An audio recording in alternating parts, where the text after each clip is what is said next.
따비가 풍성하신 하나님 책 246페이지 하단 부분부터 살펴보겠습니다. 기도에 대해서 계속 강조하는 것은 100번 강조를 해도 부족합니다. 우리 평생의 삶이 기도여야 되는 것은 분명한 사실이고요. 기도의 방향이 무엇이며 방법이 어떻게 되어가느냐에 대한 것은 우리 각자에게 다 틀립니다. 그러나 분명한 것은 우리가 입으로 고백하는 내용이 온 전심을 다할 때 마음만으로 드리는 기도가 보통 보면 그런 표현들을 많이 쓰는 것을 볼 수가 있어요. 마음 기도, 마음 선언, 선언 이거 뭐 하는 데인지는 잘 몰라요. 아마 불교 색채가 좀 짙은 것 같은데, 여하튼 마음을 다스려야 된다, 마음을 어쩌고 저쩌고 해놨는데 우리도 그 말을 쓰기는 써요. 성심, 거룩한 마음, 마음 심자잖아요. 근데 과연 그게 맞는가라고 했을 때의 전부는 아니라는 거예요. 예수님, 이게 이제 여러분들 일기에서 또 보셨고, 그리고 우리가 또 하느님의 마음을 닮아야 된다는 것도, 예수님 마음을 닮아야 된다는 것도 분명한 사실이에요. 왜냐하면 예수님 성심에서 나오는 그것은 뭐냐면 자비로운 마음이거든요. 이 마음이라는 우리가 알다시피 감정도 섞여 있고요. 여러 가지가 정서적인 측면들이 강하게 엮어져 있죠.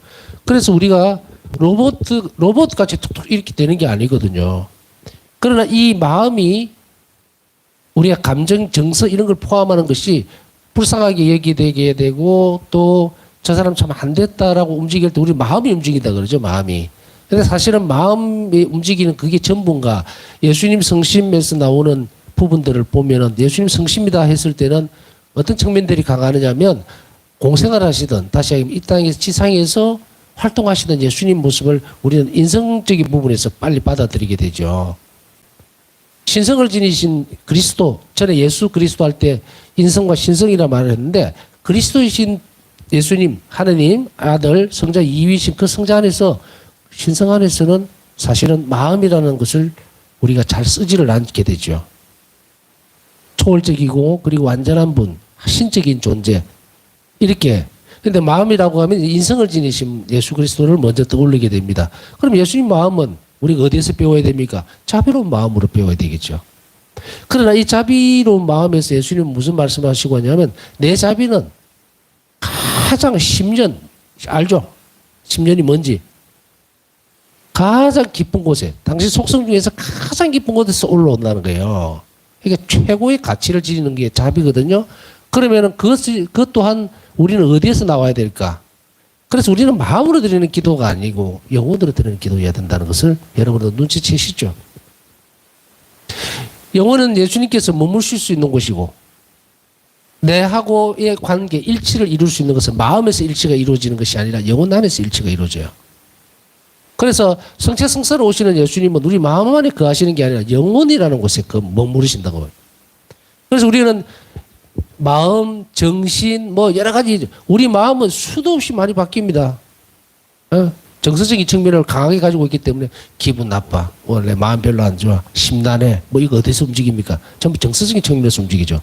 그래서 마음이라고 하는 걸 팔랑개비 같이 왔다리 갔다리 해요. 마음을 깊이 만든다는 것이 아니고요. 마음은 깊어질 수가 있는가라는 측면에서 본다면 글쎄요. 정서적으로 이렇게 팔랑팔랑 움직이는 이것을 어떻게 해야 될까? 마음이 사실은 안 움직이는 사람을 보면은 뭐라고 표현을 할 수 있을까요? 통나무 같다. 저 사람은 무뚝뚝하다. 이렇게 되겠죠. 마음이 열이다라는 표현을 쓸 수도 있고, 우리가 보면 예수님을 우리가 이렇게 보잖아요. 공생활을 이렇게 들여다보면 예수님 마음이 너무 열어요. 불쌍한 것을 조금 더 지나치지 못하고 관심을 가지시고 당신이 가지고 있는 모든 것을 주시려고 하고, 그 모습을 보면서 우리 여린 마음이라 그러죠. 근데 또 튼튼한 마음도 있죠. 맞서서 싸우고, 굳건하게 악에 대해서 저항하고 이런 마음이 굳건하다, 이런 표현을 쓰지만, 그러나 그 부분들은 뭡니까? 가장 상층 구조인 영혼을 드러내는, 영혼이 있구나 하는 것을 우리가 알 수 있는 그런 영역들이 흩어져 있는, 그 모든 것들이 다 모여서 특성을 이루게 되고, 그 특성의 마지막 종착지는 어디입니까? 영혼이 강건해지는 거예요. 자, 그래서 성체성사는 우리의 마음을 막 왔다리 갔다리 하게 좋게 만들고 기분, 정서적인 측면에서 행복하게, 그런 게 아니고, 영혼, 예수님께서는 그 영혼 안에 머무시는데 이 영혼이 모상을 닮은 거예요. 바로 하느님을 닮은 게 영혼이에요. 그래서 우리가 죄는 마음을 상하게 한다? 맞습니다. 기분 안 좋아요. 그러나 정신적으로 살짝 이렇게 맛이 가버리면 저질러 놓고도 모릅니다. 양심도 그렇고, 어? 양심도 선한 마음이잖아요. 그런데 이 양심도 따지고 보면 어떻게 돼요? 양심도 기준이 어디 있습니까? 자연적인 양심이 있고 하나님께서 비춰주는 양심이 있어요. 자연적인 양심은 도둑놈도 양심이 있어요. 양심이 있다 그런다고. 어? 그래서 이런 측면에서 봤을 때 양심이라고 하는 게 마음이라는 측면에서 초월적인 존재와의 만남이 이루어지느냐면 아닙니다. 영혼 안으로 들어가야 돼요. 그래서 우리가 거푸드리는 기도들, 내가 막 정서적으로 감동을 받고 막 펑펑 울고 정말 기도할 때마다 너무 하나님이 좋아서 막 끌어 넘치는 이런 것들, 그거 어디서 나오느냐면 마음의 작용이에요. 정서적 측면이라는 이야기예요. 정신적 영역에. 그렇게 기도를 정서적인 기도에 빠져버리게 되면 어디로 못 들어가느냐면 그 다음에 인지적인, 의지적인 기도 안으로 들어갈 수가 없어요. 영혼은 계속 물과 기름 같이. 그래서 정서적인 기도 안에 머물러 버리면 어느 날 하나님께서 다음 단계로 이렇게 올려주려고 하면 의지적인 사랑으로 따라가야 되거든요.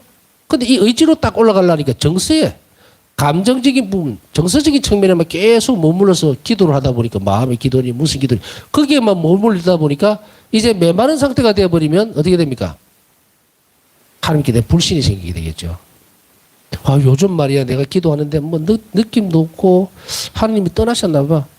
혹은 내 기도는 이제 안 들으시는가 봐. 어떤 문제가 생깁니까? 의지적으로 하나님하고 연결이 되어 있지 않고 사랑의 관계가 연결이 되지 않고 정서적인 측면만 꾸준하게 키워가다 보니까 그것을 박탈당하면, 그러니까 박탈당하는 게 아니고 다음 단계로 넘어가도록 만드는 거죠.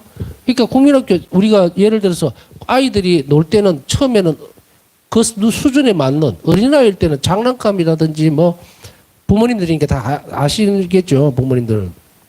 뭐 부모님 아니라 해도 뭐 저도 알아요. 막 아이들 갓난쟁이들 눕혀놓고 나서 딸랑이 같은 거 흔들어 주고 이러죠. 소리에 반응이 되면은 막 좋아라 웃고 애기들 그러죠. 그러나 그게 2살, 3살 되고 막 돌아다니는데 암만 흔들어 봐요. 반응이 있는 거 없어요. 시끄럽다 그러지. 마찬가지로 정서적인 기도에서 머물러지면 그것은 하나님께 맞들이는 아주 짧은 출발점이에요. 그래서 그것을 단 것만 자꾸 먹다 보면은 이빨이 상하죠. 그래서 관계의 문제이기 때문에 이것은 내가 느끼는 정서적인 측면보다 상대방에 대한 배려가 우선적으로 갈 때 그 영혼은 빨리 성장을 합니다. 내가 기분 좋으면 기도하고 내가 기분 나쁘면 삐져가고 성당에 안 나오고 이렇게 되면 상대방에 대한 게 아니고 내 위주죠. 내 위주가 되면 이 사람은 어떻게 됩니까? 정서적인 상태 속에서만 기도를 바치는 것도 문제지만 의지적으로 뭘 하려고 하는, 의지라는 것은 내가 싫어도 상대방이 좋아하는 것을 하려고 하는 그러한 움직임이거든요. 그렇기 때문에 이 부분들이 누락이 돼버리면 성장을 멈춰버린다는 말이죠. 성장이 멈춰버리면 이 부분들이 정서적인 측면에서 의지적인 측면으로 넘어가지고 지성적인 측면과 어울러서 이게 결합이 돼야 영혼이 튼튼해지는데 영혼은 아주 무식한 상태로 남아있는 거예요, 이제. 이 무식하다는 말은 하나님의 신비를 하나도 모른다는 거예요. 이 영혼이. 영혼이 인지하는 것은 하나님이에요. 그러면 우리가 하나님이라는 존재 자체에 대해서 딱 생각해 볼 때 어떤 부분이에요? 초월적인 부분이라면 신비적인 부분이거든요. 우리가 하나님을 알 수 있는 것은 아무것도 없습니다. 사실은. 우리가 뭐 신앙생활하면서 예수님을 잘 아는 것 같죠? 그것도 어느 한정적인 부분에서 예수님이 조명해 주고 성령을 통해서 우리에게 빛을 주기 때문에 그 부분만 딱 안다고요. 그 부분만. 그 다음에 나머지 거의 90%는 어떻게 됩니까? 지성적으로 받아들이는 것으로 구성이 되어 있어요. 성서를 통해서라든지 또 아니면 다른 부분들. 근데 여기에서 이제 아주 대단한 변화를 일으켜주죠. 우리 기도가 이제는 어디로 넘어가야 되는 게 자비 기도로 넘어가도록 딱 움직이는 거예요. 의탁의 기도로 넘어가도록. 그렇게 되어지면 이것은 의탁과 자비는 어디로 직결이 되냐면 내 마음이 좋고 기분이 정말 좋아서 감정에 의해서 오늘 저 사람들 도와줘야 되겠다고 막 움직이는 게 아니라는 이야기예요. 내 마음이 중심이 돼서 움직이게 되죠. 나 오늘 기분이 좋아. 오늘 뭐 공돈도 생겼으니까 정말 길 지나가다가 가난한 사람 평상시에는 잘 주진 않았지만 뭐 그래 기분이다. 우리 기분이라는 말을 많이 쓰죠.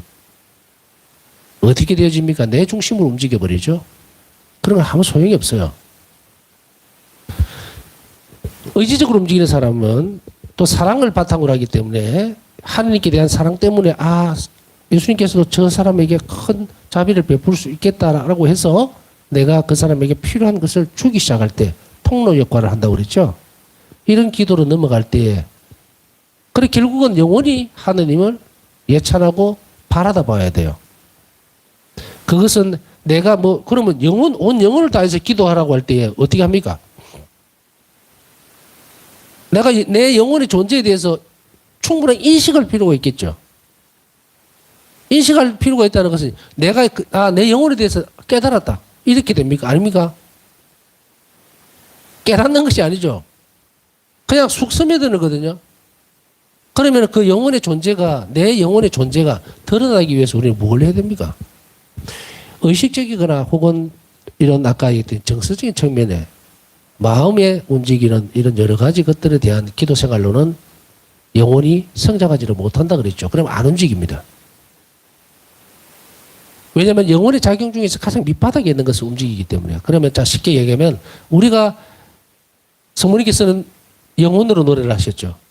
마니피카도 그렇고 보면 내 영혼이 주님을 찬송하며 내 영혼이 주님을 찬송하며 이게 어떻게 된 기도인가? 어떻게 하면 영혼으로 하나님을 찬송할 수 있을 것인가? 이것은 하나님의 신비에 대해서 묵상해 나가면서 우리가 지금까지 쭉 기도해왔던 그 바탕들이 있죠. 그냥 마구잡이로 막 하는 게 아니고 이런 연습들, 이런 훈련들 그렇게 함으로 인해서 아까 얘기했듯이 마음으로 정서적으로 드리는 기도가 이제는 하느님 중심적으로 사랑의 기도로 옮겨가기 시작하면 영혼이 움직이게 됩니다. 그래서 영혼이 움직이게 되면 하느님을 알아보기 때문에 그 사람 태도가 완전히 바뀌어지기 시작하죠.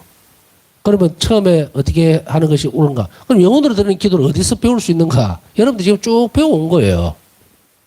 이 기도의 방식들을 그대로 따라가면 여러분 스스로가 자신의 영혼에 대해서 알게 됩니다. 그리고 많이 묵상하셔야 돼요. 그리고 또한 우리가 실행하고 있는 많은 일들에 주의를 기울일 때에 이 영혼이 인지가 됩니다. 우리 안에서. 무슨 말인가? 내가 뭔가를 사람에게 화를 내고 싶을 때 혹은 무슨 정말 싸움이 이제 일어날 수 있는 그런 상황 혹은 그 상대방이 나를 막 공격할 때에 정말 억울하고 내가 저 사람을 용서하지 못하는 그런 상황이 되어졌을 때에 그때에 내가 똑같은 사람이 되어버리고 똑같은 험한 말을 한다든지 욕설을 한다든지 정말로 다른 사람에게 그 사람 험담을 더 해버린다든지 하게 될 때에 우리 영혼이 치명상을 입는다는 것을 알아들어야 돼요. 치명상을 입는다는 것은 이렇게 그것을 자비롭게 받아들이지 못하면 영혼이 치명상을 입는다는 것은 약화가 된다는 이야기예요. 약화가 된다는 말은 우리가 일상적인 삶을 살아가거나 성체조배를 하거나 기도를 할 때에 하느님을 이 힘이 없어서 못 알아보는 거예요. 못 알아봐. 영혼이 강건하고 튼튼하면 우리는 풀뿌리를 보더라도 꽃잎을 하나 보더라도 하나님의 자비를 엄청나게 느끼는 경우가 있어요. 받아들여버려요. 바울사 성령은 이 부분들을 설명을 하고 있어요. 구석구석 어디서든 하나님 자비의 손길을 나는 느낄 수 있었다는 것은 바울사 성령 이 영혼이 아까 말씀드렸지 하나님께서 예수님께서 머무시도록 만들어진 거예요. 그렇게 될 때 세상에 모든 것이 그렇게 보여지기 시작하고 받아들여지기 시작하거든요. 그리고 또 어떤 경우에는 내가 어떤 잘못을 저질렀을 때 의지적으로라도 이랬을 때 내 영혼이 굉장히 치명적인 상처를 입었겠다. 그러니까 데미지가 확 들어와버린 거예요. 그러면 빨리 성사를 보고 그걸 회복해야 되겠죠. 이런 노력들을 계속해 나가야 돼요. 그래야만 우리가 영혼으로 드리는 기도를 할 수 있고 또 성체조배를 해도 영혼으로 우리가 믿음의 눈으로 본다 이 말이 무슨 뜻입니까? 우리 영혼이 보는 거예요. 영혼이. 그래서 여러 가지 방법들이 복합적이라는 것. 영성체를 항상 충실하게 잘하는 사람은요. 이 길을 잘 따라가기 때문에 그 영혼이 튼실하게 되고 그 영혼이 하느님을 빨리 알아차리게 됩니다. 그래서 어떤 일들을 하게 될 때도 조심성 있게 일을 하게 되고 어떤 사람에게 자비를 베풀어야 될 기회를 빨리 알아듣게 되고 빨리 실천할 수 있고 용기 있게 움직이게 되고 이렇게 돼요. 그러면 이렇게 영혼이 튼튼하게 되고 강건하게 되면 어디하고 연결이 잘 됩니까? 예수님과의 관계가 일치가 깊어지게 되죠. 자, 이런 기도의 생활이 우리에게 있어서 이렇게 영혼을 성장시키고 그 영혼이 성장되고 튼튼하고 커지면 하나님에 대한 그리움이 커져 버립니다. 우리가 머리로 막 이렇게 하고 막 이래 되는 것만으로 멈추어서는 안 되고 이것이 내적으로 들어올 수 있도록 모든 노력들을 차근차근하게 다 해나가야 됩니다. 이것이 기도의 효과가 일어나는 거예요. 기도의 효과가 있다는 것은 삶이 바뀐다는 이야기거든. 그 다음에 기도는 친밀한 대화고 사랑하는 함께하는 동행이 된다. 이러한 기도는 어떤 기도인가? 바로 성경은 하나님 말씀을 듣고 담고 있고 그 말씀은 우리에게 직접 하나님 말씀을 들려주는 거예요. 그러니까 우리가 어떤 때는 이런 것들을 생각들을 할 수 있겠죠. 그죠? 아, 예수님 목소리를 한번 듣고 싶다. 예수님이 나에게 뭘 전해주는 것을 듣고 싶다. 나는 평생을 혹은 오랜 기간 신앙생활을 했지만 나는 예수님 하나님께서 나에게 말씀하시는 것을 전혀 한 번도 들어본 적이 없다. 정말 들어본 적이 없습니까? 여러분들은 매번에 미사에서 하나님 말씀을 듣고 있는 거예요. 단지 우리가 이제 그곳에서 왜 그런 생각을 가지게 되느냐면 오늘 복음 말씀이 나에게 주는 말씀이라는 것을 받아들이지 않기 때문에 그래요. 앞에서 쭉 설명했기 때문에 다른 설명은 드리지 않겠습니다. 자꾸 우리 오늘 복음도 강론도 우리를 위해서 아니 나를 위해서요. 그리고 나를 위해서라는 것을 받아들였을 때에 그 사람은 참 복이 있는 사람이에요. 본당 신부할 때 어떤 때는 어떤 특정한 주제 없이 그 복음에서 충실하게 복음 말씀에 대해서 강론을 했어요. 그러다 보면 복음이라는 게 어떻습니까? 하나님 자비에 대해서 설명을 하고 있지만 또 어떤 때는 악과 관련된 것은 조금 나무래기도 해야죠. 주의를 주기 위해서. 그런데 이제 이런 말을 자주 들은 것 같아요. 아주 자주는 아니고 한 번씩 어떤 신자가 미사 마치고 나서 이제 신자들 나오면 인사하잖아. 인사하면 입이 삐죽삐죽해. 인사를 하면서 그러면서 신부님 오늘 강론은 저보고 했네요. 나는 갑자기 얼토당토하네.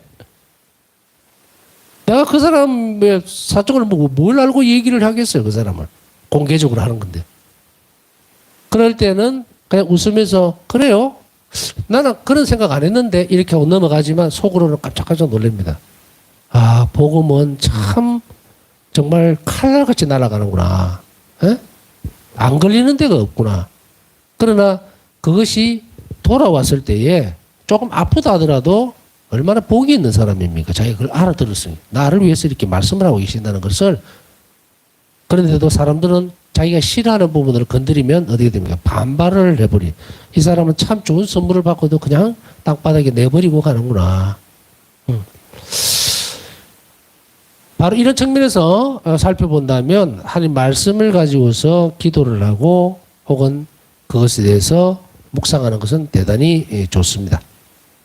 때때로 어떤 때는 이런 분들도 있어요. 신부님 요즘 기도하기가 참 힘들고 분심이 들기도 합니다 했을 때 그러면 그 사람들에게 필요한 기도 대체 방법이라기보다는 기도의 한 방법이죠. 성경을 쭉 읽으면서 하나님께서 어떤 역사를 나에게 이렇게 펼쳐주고 있는지를 묵상하고 또 들여다보고 읽고 하는 건 좋은 기도입니다. 또 때로는 시편을 읽는 것도 아주 훌륭한 기도 중에 하나예요. 그래서 우리가 어떤 때는 기도는 다양하거든요. 그래서 내가 오늘은 정말 마음에 참 우울하고 분심도 많이 들고 자꾸 잡념만 생기고 하면은 이 성경을 또 놓고서 기도하는 것도 좋은 방법 중에 하나입니다. 근데 뭐 또 그런 경우에는 또 들여다보면서 신부님 글자는 안 보이고 또 분심이 드는데 이런 경우는 그냥 책 덮으세요. 덮고 그냥 그 시간 자체를 하나님께 드리는 것으로 조용히 앉아 있는 것으로 충분합니다. 이런 기도는 우리에게 고독에 대한 두려움에서 자유롭게 해주며 하나님과 사람들을 향한 사랑을 증가시켜주고 그리스도인 생활에서 중심 요소가 되며 주님 안에서 항구히 걸어가도록 해준다. 친밀한 대화라는 거. 어떤 때는 이런 그 경험들이 여러분들도 있죠. 어떤 때는 참 답답하고 다른 사람에게 얘기도 못하고 얘기할 사람도 없고 이랬을 때에 참 사람이 외롭고 혼자라는 생각을 굉장히 많이 가질 때가 있어요. 가족 가운데에서도 있으면서도 부부가 살면서도 혼자라는 느낌을 굉장히 받을 때에 서럽죠.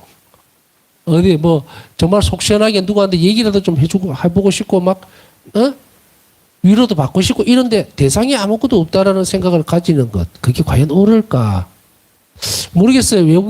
외부에 이렇게 다시 얘기하면 신앙이 없는 사람들에게서는 이런 것들이 적용이 되는지 모르겠지만 그리스도인들에게는 그런 게 있으면 안 돼요. 왜냐면은 아이고 내는 정말 답답해서 누구에게 이야기라도 시원하게 해주고 막 이렇게 해주고 싶은데 라고 하면서도 정작 예수님이 내 옆에서 그걸 들어줄 준비를 항상 하고 계시는데 예수님을 무시해버린다는 거예요. 예수님은 그냥 병풍이요. 제해놓고 여기서 찾으려고 막 이래 되면은 그리스도인이 아니에요. 예수님은 가장 친근한 보셔야 돼요. 그래서 내가 답답하고 힘들고 고통스럽고 아주 작은 것이랄지라도 그것을 주님 앞에서 같이 지내야 합니다. 이런 영혼은 빨리 커요. 그래서 우리가 뭔가를 자꾸 구해달라고 그러고 뭔가를 자꾸 이렇게 드러내고 또 애를 쓰는 모습들을 보면은 예수님이 그 사람을 안 돌봐줄 수가 없어요. 그래서 자주자주 얼굴을 내밀고 자주자주 찾아가야 돼요. 그래서 어떤 때는 뭐 보면은 사람들이 혼자서 뭐 외롭다고 뭐 술을 먹고 그럴 정신이 어디 있습니까? 신자들이 그렇게 하면은 예수님은 얼마나 서글프겠어요. 여러분들 그런 생각들 한번 가져보신 적이 있어요? 예를 들어서 이렇습니다. 부부가 같이 있어요. 부부라는 표현을 뭐 다른 그 형태라도 마찬가지입니다. 근데 어떤 그 같이 둘이가 산다고 칠 때 뭐 두 명으로 잡읍시다. 부부가 제일 편하네 예를 들게. 근데 어떤 뭐 아내가 됐든 남편이 됐든 누가 한 명이 입을 깍 다물고 아 나는 요즘 참 너무 외롭고 말할 데도 없고 또 이렇다라고 얘기를 했을 때 그 상대방은 어떤 느낌을 받습니까? 내가 있는데 왜? 나한테 얘기해봐. 이렇게 얘기는. 그래도 니한테는 내가 니한테 얘기해 뭐 하겠노? 그냥 혼자 있는 게 낫지. 이렇게 되면은 그 상대방이 그냥 상처를 받는 게 무슨 느낌이 듭니까? 어마어마한 것을 느끼게 되죠. 그냥 나를 무시한다는 생각을 훨씬 뛰어넘는 묘한 기류가 형성이 되죠. 그 말은 뭡니까? 믿지 않는다는 거예요. 의지하지 않는다는 거.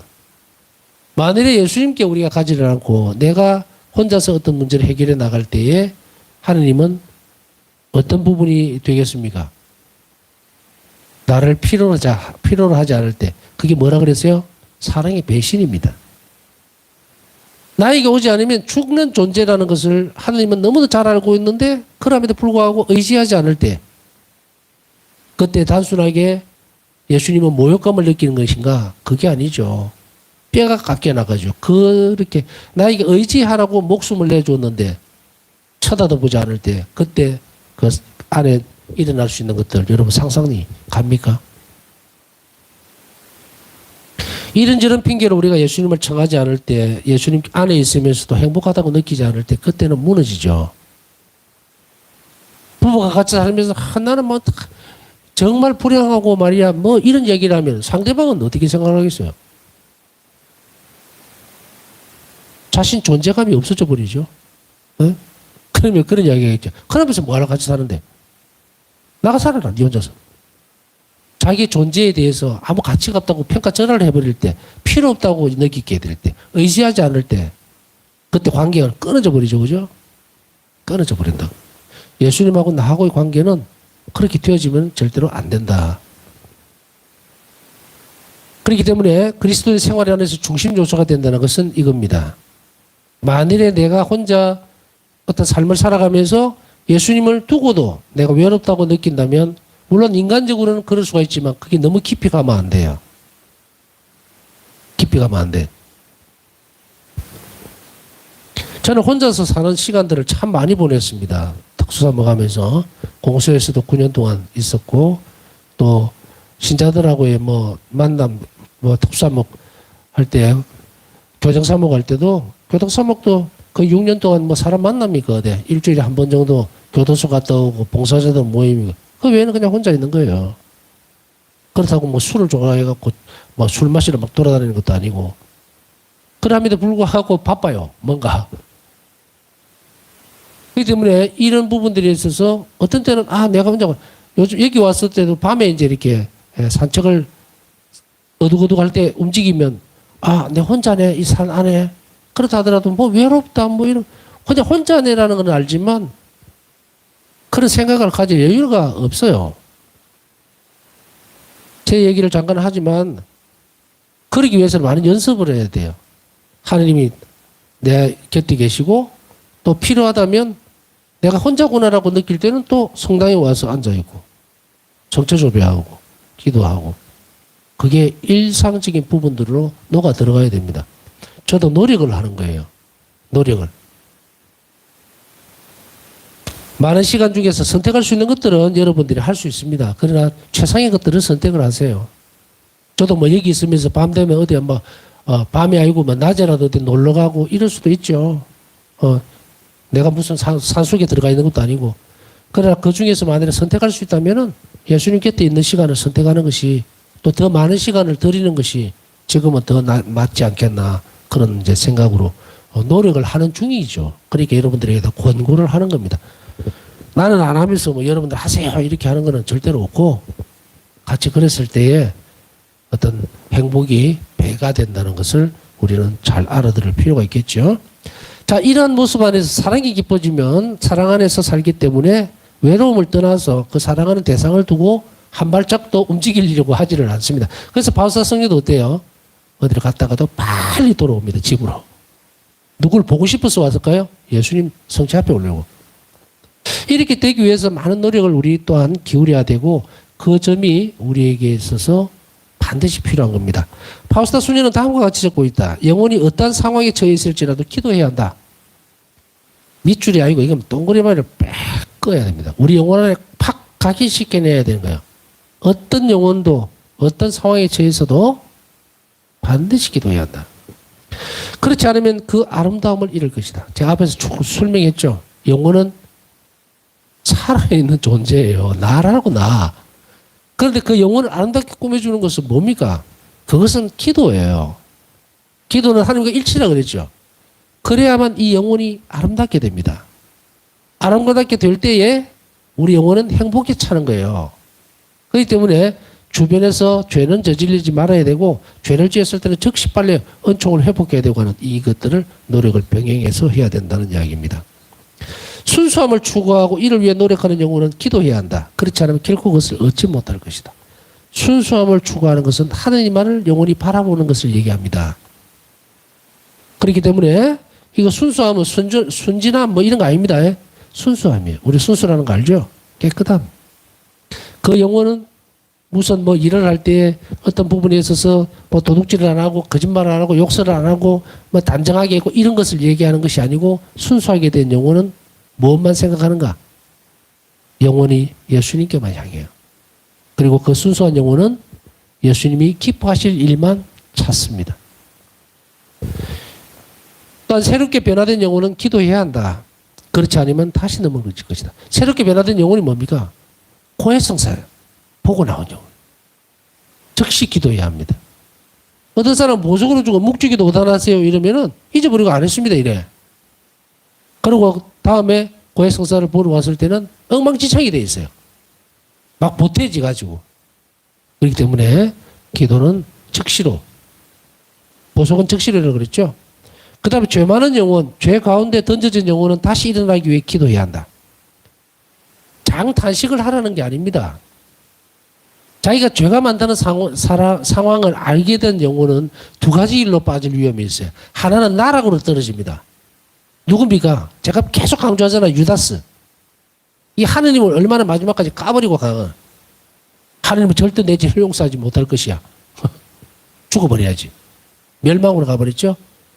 그러나 우리에게 있어서 죄 많은 영혼은 뭡니까? 통해죠. 자신을 잘 돌아본 영혼일수록 하느님의 거룩함이 클수록 이러함에도 불구하고 나를 사랑하신다는 것을 확신해야 됩니다. 그래서 통해는 뭐다? 하나님 자비를 받아들일 수 있는 조건이 되어 있습니다. 그렇기 때문에 죄 많은 영혼은 하나님 자비를 잘 묵상하고 그것을 우선 떠올려야 합니다. 그렇지 않으면 아까 같이 옆으로 넘어져 버립니다. 그렇기 때문에 기도를 해야 한다는 거예요. 기도하지 않아도 되는 영혼은 없다. 은총 하나는 모두 기도를 통하여 영혼에게 오기 때문이다. 은총은 기도 안 하면 안 옵니다. 나는 뭐 기도 안 하는데도 뭐 하나님 은총을 많이 있고 순뻥입니다. 거짓말이에요. 그건 악에서 오는 것일 수도 있습니다. 하나님께서 주시지 않습니다. 줄 수가 없어요. 기도하지 않으면. 자, 우리가 기도 생활에 대해서 지금 보고 있고 거의 마무리가 되어 갑니다. 오늘도 묵상하면서 기도하지 않는 영혼들을 우리가 좀 기억해 줄까요? 그래서 용기를 내고 하나님 자비를 체험하게 되면 기도할 수밖에 없어요. 그 영혼이. 왜? 살아나기 시작하니까. 그래서 우리가 남을 위해서 기도해 주는 것도 충분히 중요한 일이지만 기도하지 못하는 사람들을 우리가 이 시간에 좀 기억을 해 줬으면 좋겠습니다.